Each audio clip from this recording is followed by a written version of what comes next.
नमस्ते, 안녕하세요. Royal एकाडेमीको Korean भाषा क्लासमा यहाँहरूलाई स्वागत छ। हिजो चाहिँ हामीले क ख ग स स ज छ द थ ब र फ को लगत्तै द आयो भने दलाई त उच्चारण गर्ने भन्नेसम्म पढ्यौं भने आजबाट केही विशेष उच्चारणका नियमहरुतिर हामी जानेवाला छौं। ल ढिला नगरी सुरु गरौँ है। यदि फाक्षिममा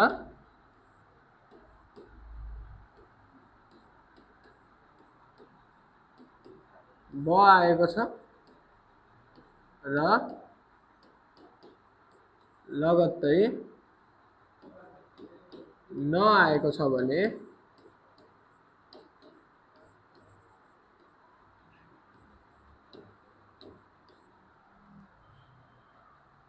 बलाई म उच्चारण गर्ने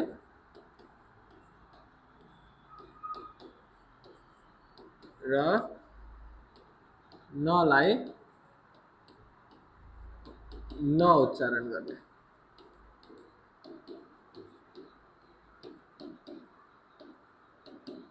बुझ्नुस् है। यदि फाक्षिममा मतलब तल चाहिँ ब झुन्डेर आउँछ र त्यसको लगत्तै माथिपट्टि के आउँछ न आउँछ भने बलाई के उच्चारण गर्नु पर्यो म उच्चारण गर्ने र नलाई चाहिँ के गर्ने न नै उच्चारण गर्ने है। ब को लगत्तै यदि न आउँछ भने बलाई म उच्चारण गर्ने र नलाई चाहिँ के गर्ने न उच्चारण गर्ने। हेर्नुस् त फाक्षिममा ब आउँछ त्यसको लगत्तै के आउँछ न आउँछ। ब को लगत्तै न आयो भने बलाई चाहिँ म उच्चारण गर्ने त्यस्तै नलाई चाहिँ के गर्ने न उच्चारण गर्ने। यति मात्रै बुझ्दा पनि हुन्छ हामीले। ब को लगत्तै न भनेको यो यताको फाक्षिममा आउनेवाला यताको माथि आउनेवाला बुझ्ने है। ब आउँछ तल त्यसको लगत्तै माथिपट्टि न आउँछ भने बलाई चाहिँ म उच्चारण गर्ने नलाई चाहिँ के गर्ने न उच्चारण गर्ने। बुझिन्छ हैन। होगी गरौँ। होगी भने के हो उदाहरण हैन।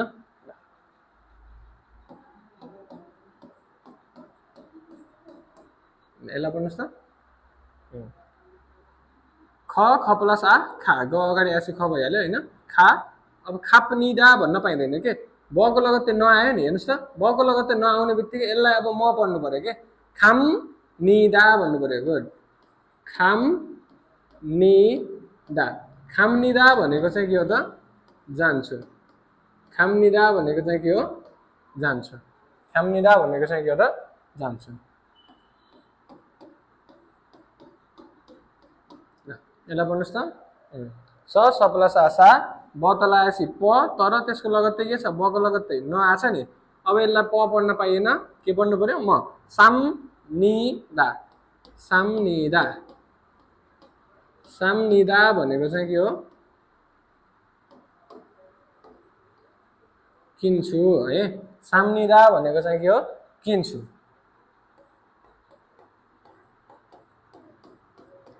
यसलाई पढ्नुस् त के हो यो थ थ प्लस आ था थाम निदा थाम निदा। थामनिदा भनेको चाहिँ चढ्छु। थामनिदा भनेको चाहिँ के हो चढ्छु।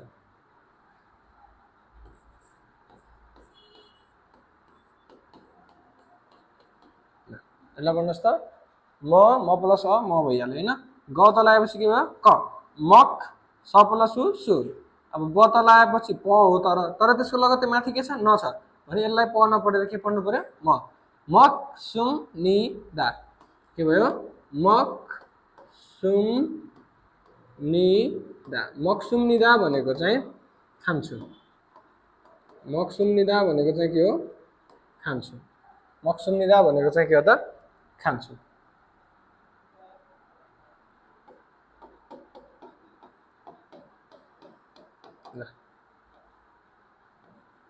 यसलाई हेर्नुस् त हामनिदा हैन। ह प्लस आ ब र न आछ म र न पढ्नु पर्यो हामनिदा। हामनिदा भनेको हामनिदा भनेको चाहिँ के हो त गर्छु। हामनिदा भनेको के रहेछ गर्छु। छैन गाह्रो छैन हैन। यसमा के बुझ्ने तल फाक्षिममा ब आएको छ झुन्डेर आएको छ ब र त्यसको लगत्तै माथिपट्टि ठ्याक्कै माथिपट्टि के आछ न आछ भने त्यसलाई चाहिँ के पढ्नु पर्यो त म र न पढ्नु पर्यो भन्ने बुझ्ने, अरू त केही पनि छैन हैन। ल यसलाई नोट गर्नुहोस्।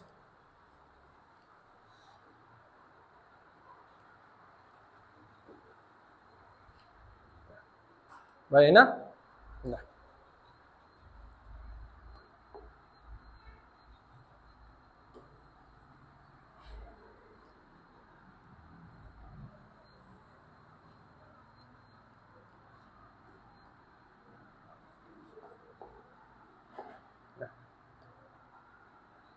हामीले भर्खर पढियो कि ब को लगत्तै न आयो भने चाहिँ म र न उच्चारण गर्ने भन्नेसम्म पढ्यो हैन।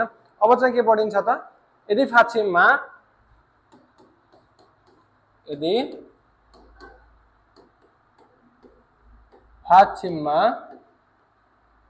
स स ज छ द थ, यदि फाक्षिममा स स ज छ द थ आएको छ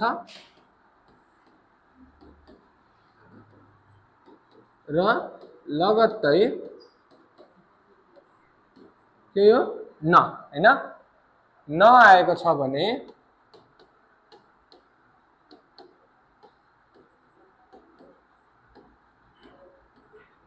स स ज छ द थ लाई के गर्ने, न उच्चारण गर्ने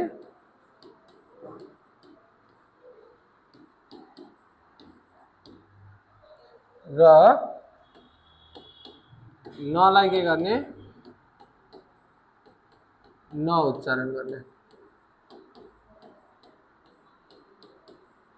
हेर्नुहोस् है, गाह्रो छैन, अलिकति लामो जस्तो देखिएको मात्रै हो, यसमा त्यस्तो खासै गाह्रो केही पनि छैन र धेरै ठाउँमा यो नियम पढाइ पनि हुँदैन। सुन्नुहोस् है, यो नियम धेरै ठाउँमा के हुँदैन, पढाइ हुँदैन। पढाइ हुन्छ वास्तवमा स को लगत्तै न आयो भने भन्ने मात्रै पढाउँछ के। धेरै ठाउँहरूमा मैले यो पाइरहेको छु, स को लगत्तै नआयो भने चाहिँ हैन न उच्चारण गर्ने भनेर पढाएको चाहिँ पाइन्छ। कतिपय ठाउँहरूमा यो सबै यो स स ज छ द थ भनेर त्यसको नियम चाहिँ पढाएको पाइँदैन। वास्तवमा यो सबै लेटरको लगत्तै नआयो भने चाहिँ न नै हुन्छ के है। त्यही भएर यसमा चाहिँ नझुकिनु होला, यो सबै नियम चाहिँ पढ्नु होला है। यो मात्रै पढ्नु भयो भने पछाडि तपाईँले अपवादको रूपमा पढ्नुपर्ने हुनसक्छ। अब कतिपय इन्स्टिट्युटहरूमा के देखिन्छ भन्दा त्यो मान्नुन नपढाएर मात्नुन मात्नुन भनेर पढाइरहेको हुन्छ। त्यो किन हुन्छ भन्ने थाहा छैन। पढ्ने बेलामा ल यसलाई चाहिँ यो पढ्ने है, यसो पढाइ हुन्छ भनेर मात्र भनिएको पाइन्छ, तर त्यो वास्तवमा नियमै छ क्या। त्यो नियमलाई पढियो भने पछाडि चाहिँ अपवादहरू अथवा मिनिङ पढ्ने बेलामा गाह्रो चाहिँ हुँदैन है। त्यही भएर नियम सबै पढेपछि हामीलाई धेरै सजिलो हुन्छ पढ्ने बेलामा है। ल के बुझ्नु पर्यो, स स ज छ द थ यो सबै तल आउँछ, मतलब कुनै एउटा या मध्येको जुनसुकै आओस्, यो मध्येको जुनसुकै तल आएर त्यसको लगत्तै माथिपट्टि के आउँछ, न आउँछ। स आएर नआए पनि भयो, धेरै ठाउँमा यो स र न मात्रै पढाइएको पाइन्छ। त्यो त्यति मात्रै नभएर यो सबै हुन्छ। यो पुरा नियम पढ्ने बानी बसालौँ है। ल स स ज छ द थ यो मध्येको जुनसुकै पनि तल आओस् र त्यसको लगत्तै माथिपट्टि के आयो, न आयो भने अगाडिको स स ज छ द थलाई पनि न उच्चारण गर्नुपर्छ, प्लस पछाडि आएको नलाई पनि के गर्नुपर्छ, न उच्चारण गर्नुपर्छ। दुईटैलाई न उच्चारण गर्ने है। तल आएको स स ज छ द थलाई पनि न उच्चारण गर्ने, कति बेला गर्ने, त्यसको लगत्तै न आएको छ भने बल्ल त्यसलाई के गर्ने, न उच्चारण गर्ने। स स ज छ द थ मध्येको जुनसुकै तल आओस् र त्यसको लगत्तै माथिपट्टि नआयो भने तलकोलाई पनि नपढ्ने, माथिकोलाई पनि के गर्ने, नपढ्ने है। फोगी गरौँ अनि बुझिन्छ है। ल सुरुमै हेरौँ है त। अब धेरै ठाउँमा यसलाई मात्नुन मात्नुन पढेको देखिरहेको हुन्छ स्टुडेन्टहरूलाई है। धेरै स्टुडेन्टहरूले के गर्छ, मात्नुन भन्ने पढिरहेको देखिरहेको हुन्छ। त्यो उहाँहरूको पनि गलत हो चाहिँ भन्दिनँ मैले। अधिकांश पढाउने ठाउँहरूमै यो नियम पढाइएकै हुँदैन त कसरी पढ्ने त स्टुडेन्टहरूले हैन। स्टुडेन्टहरूलाई पढ्नको लागि पहिला त्यो नियम पढाइएको त हुनु पर्यो नि त। अब उहाँहरूले के पढ्नुहुन्छ, पढ्ने बेलामा मात्नुन भन्नुहुन्छ हैन। त्यो मात्नुन भन्ने वर्ड नै गलत हो है। यसलाई अब के पढ्नु पर्यो हेर्नुहोस् त, स स ज छ द थ मध्येको आयो कि नि, आयो नि, ज आयो नि है। जको लगत्तै फेरि के आयो, न आयो। अब यसलाई मात्नुन नपढेर के पढ्नुपर्छ मान्नुन पढ्नुपर्छ है यसलाई के पढ्नुपर्छ मान्नुन भनेर पढ्नुपर्छ मान्नुन भनेको मिल्ने मान्नुन भनेको मिल्ने अथवा मिल्ने चाहिँ मिल्ने अथवा मिल्ने चाहिँ कसरी पढ्दा पनि हुन्छ है मिल्ने अथवा मिल्ने चाहिँ मात्नुन हैन के भन्ने मान्नुन भन्ने मात्नुन भनेर यदि तपाईको इन्स्टिट्युटमा पढाइएको छ भने त्यो टोटली रङ हो है त्यो टोटली के हो रङ हो एकचोटी टिचरलाई गएर सोध्नु होला यसको उच्चारण मात्नुन हुन्छ कि मान्नुन हुन्छ भनेर है ल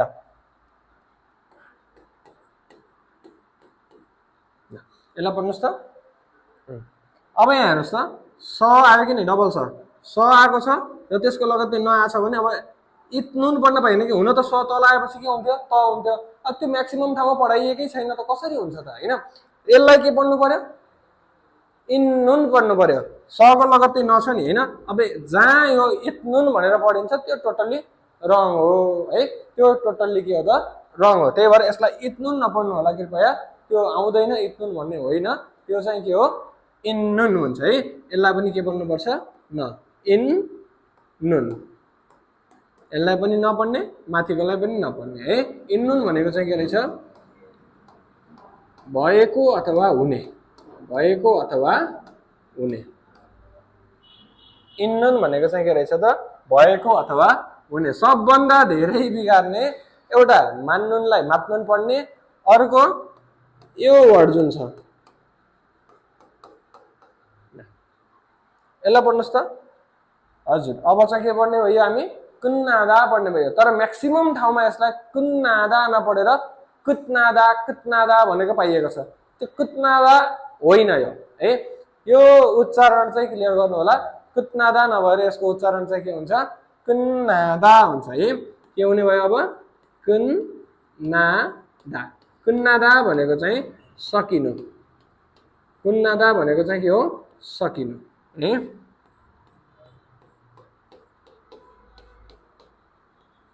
यसलाई पढ्नुस् त यसलाई पनि अब कुत्नेदा नपढेर के पढ्ने कुन्नेदा पढ्ने है यसलाई के पढ्ने रे कुन्नेदा माथिको कुन्नादा तलको कुन्नेदा कुत्नादा र कुत्नेदा होइन कुन्नादा र कुन्नेदा कुन्नेदा भनेको चाहिँ सकाउनु कुन्नेदा भनेको चाहिँ के हो त सकाउनु कुन्नादा र कुन्नेदा सकिनु र सकाउनु अब थोरै फरक छ सकिनु र सकाउनु के हो त भन्ने कुरा बुझौँ है यो पछाडि इक्जाममा आउँछ सँगै अप्सनमा आउँछ कि कुन्नादा र कुन्नेदा यति बेला मैले कसरी यसलाई चाहिँ इक्जाममा सल्भ गर्ने भन्ने कुरा पढाउँछु अहिले हामी बेसिकतिर नियम मात्रै पढ्दैछौँ त्यसको लागि फर्दर ग्रामर पढ्ने बेलामा चाहिँ यसरी यसरी मिलाउनु होला भनेर भनिदिन्छु कुन्नादा र कुन्नेदा सँगै अप्सनमा आउँदाखेरि के गर्ने भन्ने कुरा त्यो डिस्कस गरौँला अहिले बुझौँ कुन्नादा हो कि कुन्नेदा हो कि है कुन्नादा भनेको चाहिँ सकिने हो जस्तो हामी म कतै बाहिर गछु हैन अफिसमा आउँदाखेरि केही काम थियो त्यो काम गर्छु भनेर आथे म तर त्यो आउँदाखेरि पहिल्यै नै के गरिएछ सकिएछ अरु कसैबाट सकिएको हो नि त मैले सकाएको त होइन सकिएको छ त्यो पहिल्यै हैन तर मैले चाहिँ अब क्लास पढाएर मैले के गर्ने त्यो क्लासलाई सकाउने हो आफूले सकाउने भनेको कुन्नेदा हो अरु कुनै माध्यमबाट पहिल्यै नै सकिएको छ भने त्यो चाहिँ के हो त त्यो चाहिँ कुन्नादा हो है यसरी चाहिँ बुझ्नु होला है ल यसलाई पनि सार्नुस् बुझ्नुस् है